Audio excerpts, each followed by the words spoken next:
super bien et donc on se retrouve aujourd'hui pour une vidéo nouveauté.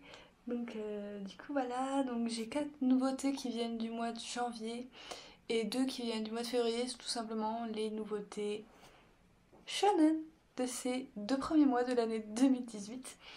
Donc comme vous pouvez le voir dans le titre, on va parler de choses merveilleuses comme de zombies, de fantômes, de yokai et autre chose, et d'autres choses merveilleuses. Donc on va commencer par le premier qui est un flop. Carrément, je n'achèterai pas la suite. Ça ne m'a absolument pas convaincue du tout. Il s'agit de Infection. Voilà. C'est de Toru Oigawa. Voilà. C'est éditions Delcourt Tonkam dans leur collection Borderland. J'ai vraiment beaucoup de mal avec leur collection Borderland. Enfin Borderline. Voilà, et j'ai pas du tout aimé et donc c'est en cours avec 9 tomes et tome 2 nous paraîtra le 4 avril et je vais vous faire un petit résumé mais vraiment vite fait parce que j'ai pas envie d'en parler 3 heures. Qu'on va suivre un jeune homme, j'ai oublié son prénom et je m'en fous royalement, voilà, qui est au lycée, voilà, dans une routine banale, une lycée banale entouré de ses amis, il est amoureux d'une fille et ses amis, pour que il arrive à conclure, ils vont l'enfermer là où est censée être la fille dans une cabane vers la cour ou je sais pas quoi et ils lui disent qu'ils reviendront lui ouvrir le soir. Et finalement déjà de 1, la fille qui s'y trouve n'est pas du tout celle qu'il aime mais une personne qu'il ne connaît pas. De 2, ses amis ne viendront jamais lui ouvrir la porte et donc ils vont devoir se débrouiller pour sortir de là et une fois qu'ils vont être dehors, ils vont se rendre compte que en fait tout simplement leur routine est un véritable cauchemar puisque il y a un virus ou on ne sait quoi qui a métamorphosé les humains en des espèces de zombies qui, comme vous voyez sur la couverture, ont des vers dans les yeux et dans la bouche, c'est assez dégueulasse. Donc voilà. Et de là, ils vont devoir s'enfuir, essayer de sauver des gens au passage, et voilà, de s'enfuir, de se mettre à l'abri, et tout. Enfin voilà, comme un peu les mangas catastrophes, quoi. Voilà, ou cauchemardesque, ou je sais pas, on en voit des tonnes en ce moment, je sais pas, mais celui-là m'a pas du tout convaincu. En plus, on a une meuf qui se promène en string. What the fuck? Donc voilà, j'ai pas du tout compris. Bon, ça se lit, certes, mais voilà, pas besoin de savoir la suite pour savoir pratiquement comment ça va se terminer. Hein, j'ai envie de dire, voilà, c'est dommage parce que les dessins sont super sympas. J'essaie de me chercher une... Non, pas ça, on voit une culotte. Il y a beaucoup de ecchi, hein, je vous dis, il y a une meuf qui se promène en string. Donc voilà, les dessins, c'est dommage parce qu'ils sont quand même assez stylés, je trouve. Enfin, les personnages, voilà, ils sont mignons et tout, ils sont assez bien dessinés et tout. Et voilà, c'est vraiment dommage, quoi. Voilà, et c'est la cohue et ça va être ça dans tout le manga, voilà. Et voilà, ça ne m'a pas plu, voilà, je vous le conseille absolument pas. Voilà, on voit ça voilà, au début de The Ancient... j'allais dire une connerie. On voit ça dans Magical Girl of the End, voilà, où au tout début c'est la routine, où tout va bien. Et tout d'un coup, ça tourne en cauchemar et voilà, vous avez des espèces de petites poupées qui défoncent tout sur leur passage. Sauf que Magical Girl of the End, c'est 1000 fois mieux que ça. Ça, c'est rien du tout à côté. Et voilà, et franchement, j'ai pas aimé si c'est pour avoir du fan service ou juste voilà de la course-poursuite entre des humains et des non-humains. Voilà, comment ils vont faire pour s'en sortir, ça m'intéresse absolument pas. Donc du coup, je préfère passer mon chemin. Le synopsis me tentait bien, je m'attendais à autre chose en fait, pas à ça. Et voilà, c'est pas grave, je le rebonderai. Voilà. Ensuite, nous allons passer à une série que j'ai beaucoup aimée.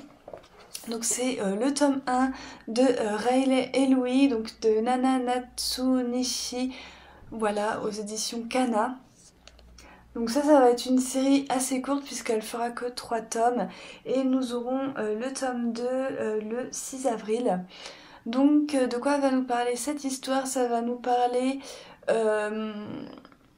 d'un étrange phénomène qui se passe dans une ville, dans un petit village. En fait, il y a une hache, il me semble que c'est une hache, non, une lance, je vais y arriver. C'est une lance en fait volante et qui s'amuse à attaquer les humains. Et donc on va voir Riley, donc le garçon que vous voyez sur la couverture, qui revient dans son village et il entend parler de cette rumeur de lance volante qui tue les gens. Et donc, eh bien, il va se battre contre cette lance et il va s'avérer que cette lance va se transformer en humain. Et cet humain, ça va être Louis, qui est censé être le prince de cette ville. Et on va apprendre qu'il se passe quelque chose en fait dans cette ville et qui fait que il y a beaucoup de choses qui sont devenues assez démoniaques, voilà, en forme de marteau, de hache, de lance, d'épée, de tout ce que vous voulez qui tranche et qui tue des gens. Voilà, et donc du coup, Riley et Louis vont se battre ensemble. Voilà pour ça, en gros, Riley va se servir de la lance de Louis pour combattre les méchants et j'ai trouvé ça super dynamique. Les personnages sont super attachants, il y a beaucoup d'humour avec le personnage de Riley parce qu'il fait toujours des conneries et donc c'est vachement prenant, il y a de belles batailles, enfin voilà, cette page couleur est magnifique. Donc du coup voilà, je vais vous montrer quelques dessins qui sont super classe je trouve. Voilà. Ce que ça donne au niveau des dessins, moi j'ai beaucoup aimé, hein. Je suis rentrée dedans assez vite, on s'attache super bien à nos deux personnages, voilà, qui ont tous les deux voilà, une vision un petit peu différente de ces pouvoirs acquéris, on va dire, entre guillemets. J'ai hâte de découvrir la suite, je sens qu'on va découvrir de nouveaux personnages. La fin laisse très envie, enfin nous donne très envie de découvrir la suite, surtout que c'est une petite série en 3 tomes, donc voilà, ça va pas trop nous ruiner pour 3 tomes. Ensuite, nous avons le premier tome de Stranger Case, qui fut mon premier coup de cœur shonen de l'année 2018. Donc c'est l'œuvre originale de Kiyoshiro Daira et le manga de Shashiba Katase aux éditions Pika. Donc de quoi va nous parler Stranger Case? En fait, on va suivre cette jeune fille donc, qui s'appelle Kotoro, et cette jeune fille elle a été enlevée, il lui est arrivé des malheurs, tout ça pour qu'elle devienne la déesse des yokai, donc ça fait qu'elle voit en fait les yokai un peu partout en fait, et elle va rencontrer ce jeune homme dans un hôpital dont elle est éperdument amoureuse, voilà, elle va même attendre qu'il rompe avec son meilleur ami pour essayer de le pécho, donc ça c'était assez marrant. Finalement il s'avère que lui aussi il a un étrange pouvoir dont on ne sait où, et en fait les yokai ont peur de lui, et j'ai trouvé ça super intéressant, et on ne sait pas encore qui il est vraiment, ni pourquoi les yokai ont peur de lui, mais en fait ils vont s'allier tous les deux pour la cause des yokai, et j'ai trouvé ça super bien. Enfin, tout ce qui touche aux yokai c'est super bien, les dessins sont juste ouf. Donc voilà, ça c'est notre héroïne, voilà, déesse des yokai. Et voilà, et on va apprendre voilà, qu'il y a des yokai gentils, des yokai méchants, des yokai, on sait pas trop s'ils sont gentils ou ils sont méchants, mais c'est super bien. Voilà, on a aussi d'un autre côté la police qui enquête sur des phénomènes bizarroïdes. Donc voilà, en tout cas les dessins, j'ai rien à dire, franchement. J'ai hâte de voir ce que nous réserve le tome 2 qui sort bientôt déjà, je sais pas si je l'ai dit, mais c'est une série toujours en cours avec cet tome et le tome 2 nous paraîtra le 7 mars. Donc en gros c'est la semaine prochaine. Si je dis pas de conneries, oui c'est ça. Donc du coup voilà. Et voilà, je vous le conseille si vous la connaissez pas. Voilà, 4e de couverture, trop mimi avec des petits yokai, c'est trop sympa.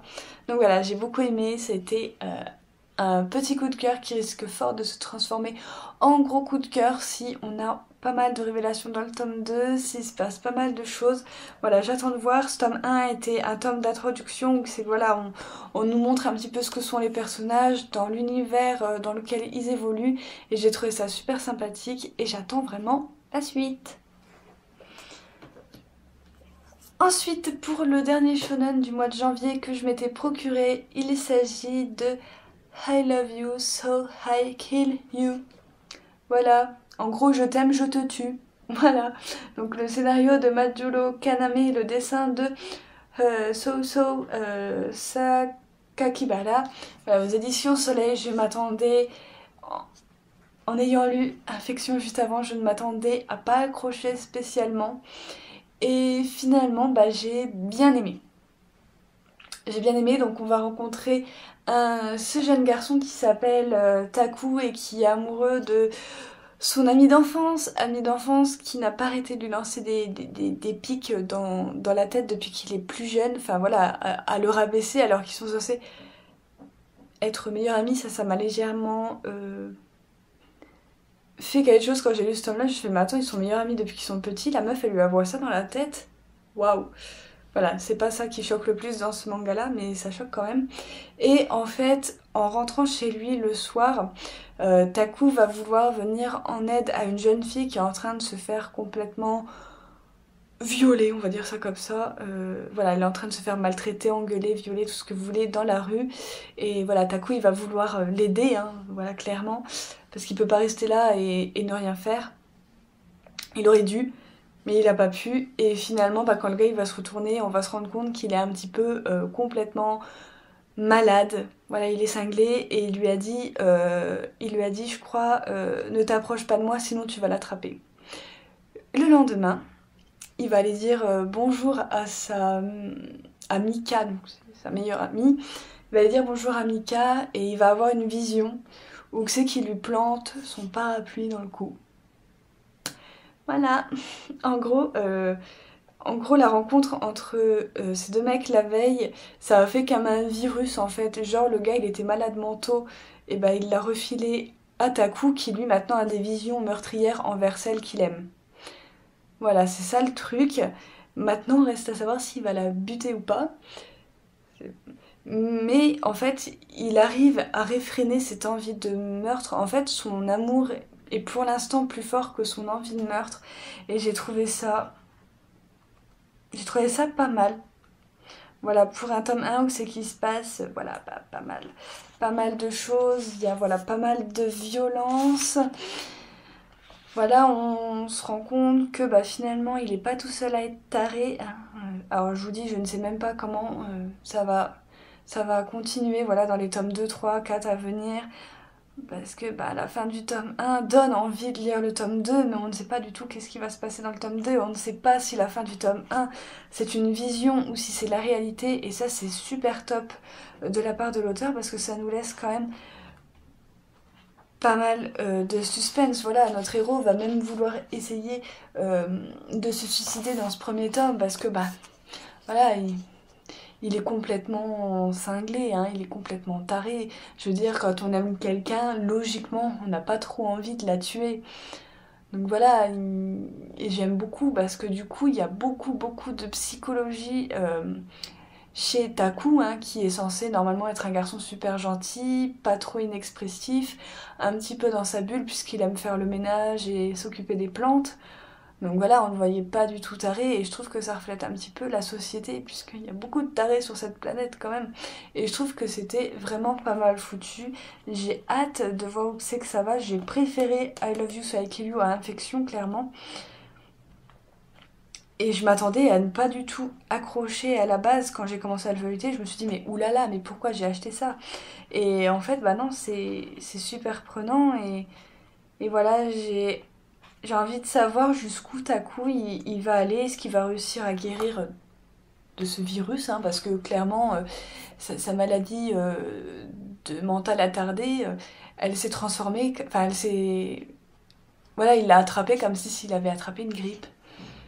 Voilà, et c'est un petit peu chelou, donc voilà, il y a ça aussi qui nous laisse un petit peu un mystère, c'est de savoir comment cette maladie se transmet finalement, parce que normalement, être taré dans sa tête, ça se passe pas comme si t'avais attrapé la grippe. Enfin, je sais pas, c'est un petit peu tourné par les cheveux, c'est un petit peu what the fuck cette série, mais elle est franchement pas mal et j'ai envie de voir jusqu'où ça va.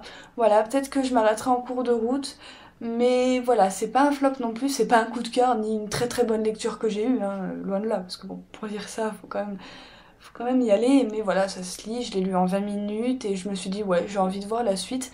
Donc du coup voilà, je vais voir comment ça tourne et voilà, rien n'est arrêté pour cette série, il est possible que par la suite des événements qui vont se dérouler, je trouve ça totalement stupide et que j'arrête ou alors que voilà, ça va me plaire et que je vais continuer. Donc voilà, je vous tiendrai au courant du coup pour la suite sur les réseaux sociaux, surtout sur Instagram. Du coup voilà. Et ensuite on finit avec les deux séries du mois de février que j'ai commencé au niveau des shonen. Donc on a Yuna de la pension Yuragi de Tadahiro Miura chez Pika Édition. Donc c'est une série qui est toujours en cours.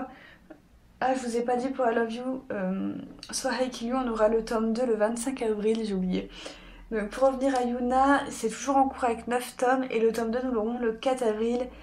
Et ça a été aussi un petit coup de cœur que j'ai beaucoup aimé. Donc on va rencontrer le personnage de Gogarishi qui a toujours été... Enfin comment je vais dire ça? Il a toujours été facilement possédé par des esprits. Alors ça on sait pas trop comment, mais voilà, depuis qu'il est tout petit, il a toujours attiré les esprits en fait dans son corps.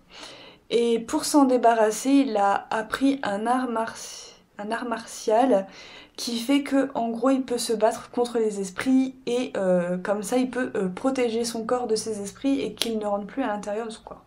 Pour prendre possession de lui et de faire carrément des conneries. Et ce pauvre exorciseur, il n'a ni boulot, ni argent, ni maison, ni rien du tout au début. Il va commencer à trouver un travail, il va demander à son patron s'il n'aurait pas un hébergement à lui proposer pas trop cher puisqu'il n'a pas de sous.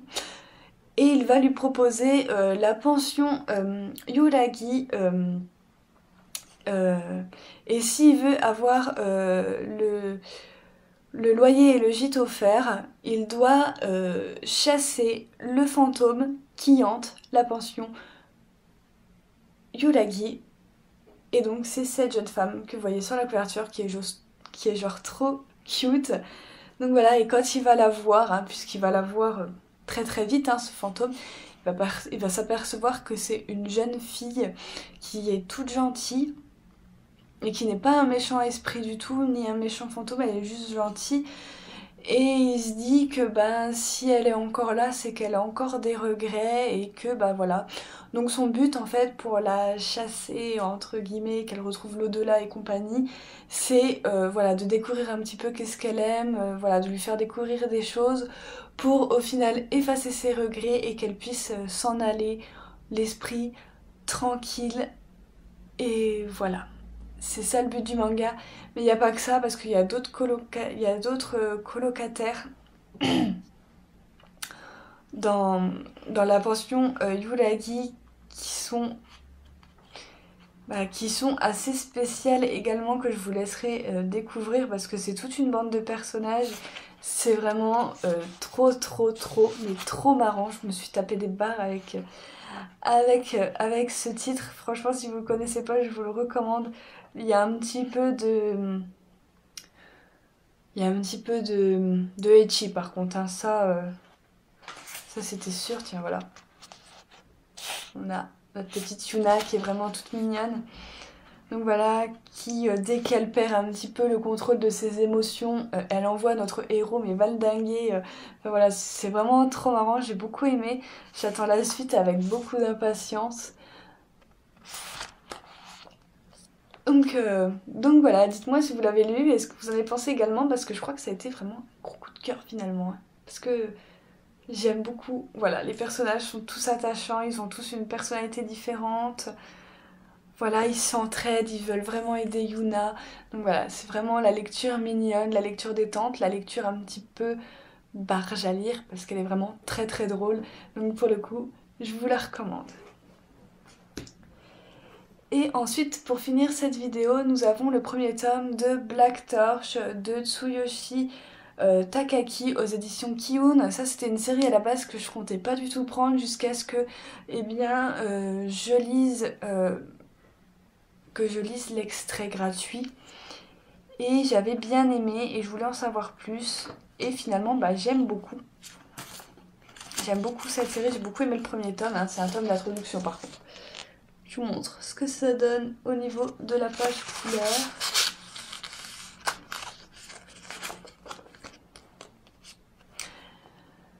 Donc voilà, et donc c'est toujours en cours avec 3 tomes et nous aurons le tome 2 le 5 avril, donc c'est bientôt. Donc là on va nous parler de ce jeune homme sur la couverture qui est un genre de ninja puisqu'il a appris les arts martiaux également, mais il a un autre talent qui est super sympa, c'est qu'il a le pouvoir de parler aux animaux, de les comprendre, de dialoguer avec eux. Ce qui fait que depuis tout petit, il a toujours été entouré d'animaux et qu'il y connaît pratiquement rien en relation humaine. Un jour, il va vouloir sauver un chat noir qui est complètement blessé, on dirait pratiquement qu'il est mort dans les bois. Il va le sauver et il va apprendre que ce n'est pas un chat ordinaire, c'est un mononoke, donc un esprit, un yokai, etc. Voilà, c'est un mononoke mais en forme de chat qui s'appelle Rago. Et voilà, d'ailleurs leur rencontre a été super marrante puisque Jiro, quand le chat s'est réveillé, il lui a demandé tout de suite voilà s'il allait bien, s'il avait mal nulle part et tout. Et le Mononoke lui répond idiot, si tu crois que tu vas comprendre quand je vais te répondre. Et Jiro lui a répondu me traite pas d'idiot machin. Et la tête du chat, j'étais morte de rire. Enfin du chat. Du Mononoke, j'étais morte de rire. Enfin voilà. Et donc ils vont avoir un petit peu une relation chien et chat d'ailleurs. Mais leur rencontre, ça va être surtout quand Rago va être poursuivi par d'autres Mononoke qui veulent l'attirer dans son clan. Voilà, parce que Rago, c'est un chat vraiment très très très très puissant que tous les Mononoke convoitent. Et Jiro, qui n'aime pas qu'on fasse du mal à un animal, va vouloir défendre Jiro. Et il va finir blessé dans cette bataille. Et Rago, donc les Mononoke, pour un petit peu le remercier, va